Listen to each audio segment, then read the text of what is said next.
आपल्या किती पालकांना असं वाटतं की आपली मुलं क्रॅकपॉट आहेत. हो. मी तुला क्रॅकपॉटची गोष्ट सांगतो. अच्छा. एक म्हातारा माणूस आपली ती कावड असते ना त्याच्यावर पाणी घेऊन रोज जायचा आणि एक त्यातला पॉट फुटला होता, तो क्रॅकपॉट होता आणि दुसरा जो होता तो चांगला होता. हं. तो रोज पाणी घेऊन जायचा, पोचेपर्यंत त्या क्रॅकपॉट मधलं पाणी सगळं गळून जायचं आणि मग तिथे गेल्यानंतर फक्त जो चांगला जो पॉट होता त्यातलं पाणी मिळायचं, क्रॅकपॉट मध्ये काही पाणीच नसायचं.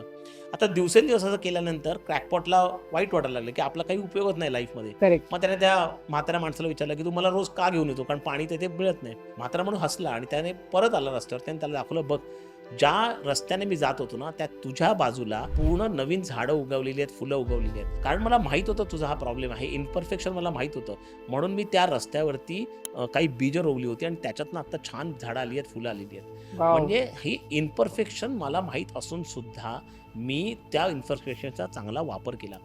ॲज अ पेरेंट आपण एक्झॅक्टली हे करायला पाहिजे. आपल्या मुलांमध्ये जी इन्परफेक्शन आहेत ना त्याच्यातनं त्यांना कुठे सक्सेस मिळेल, त्यांच्या सक्सेसच्या वाटा काय आहेत हे त्यांना शोधायला मदत केली आणि त्याच्यामधनं त्यांना सुंदर जग त्यांचं दाखवलं, तर आपण खऱ्या अर्थाने या क्रॅकपॉटना पण एक्सलंट बनवू शकतो.